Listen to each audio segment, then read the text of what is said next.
Hello, good morning, good morning, good morning! Dito sa Dubai, ito po ang inyong Inday sa kusina. Magluluto po tayo ngayon ng sinigang na ulo ng salmon. Ito po ang ating salmon today.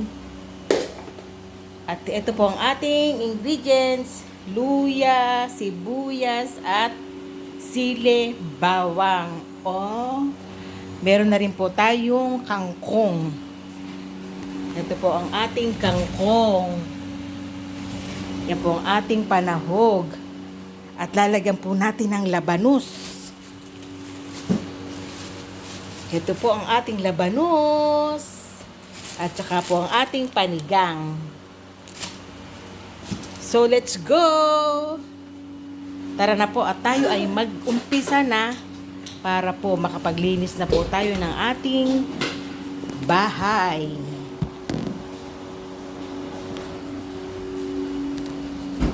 Magigisa na po tayo.